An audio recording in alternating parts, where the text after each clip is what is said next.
A Várkert Bazár egy fantasztikus helyszín egy futóverseny megrendezéséhez. Szerintem nagyon jó, egyáltalán nem éreztem a fájdalmat a térdeimben. Remélem, így könnyedén le tudom futni. Apukám jött tavaly is, és én úgy gondoltam, hogy idén én is jövök, mert nagyon hangulatos. Csodálatos a helyszín, ugye a pálya első része a várba megy fel, ráadásul egyik szerintem leglátványosabb útvonalon. Ezután pedig ugye a rakparton folytatódik a verseny, tulajdonképpen éjszaka az egész város bejárjuk. Maratont fogok futni, családdal jöttünk, a férjem is maratont fut, és a nagyfiam pedig félmaratonon.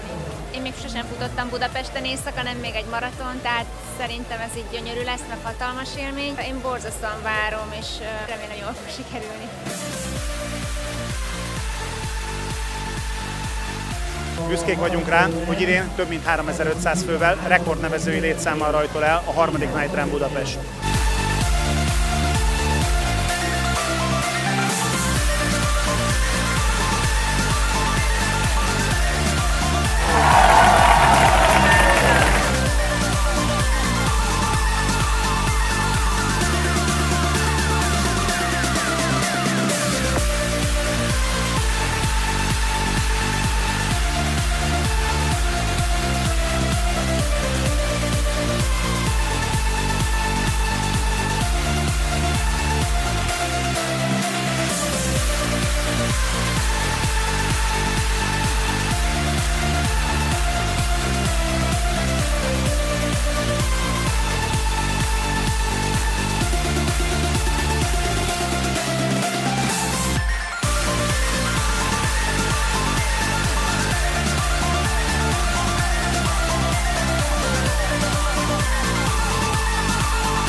Amikor fölértünk a várba és lenéztünk ott a vár oldalából, elképesztő volt az a látvány, ami itt elég tárult. Én még soha nem futottam éjszaka. Nagyon nagy élmény, teljesen más ilyenkor a futás, más a légkör, más a hangulat, a fények, a zene. Jó, nagyon jó.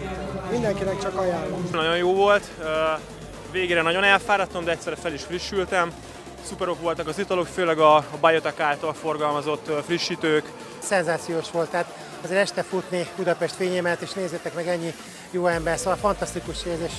Azt kívánom ennek az országnak, hogy egyre többen fussanak, akkor mindenki boldog lesz.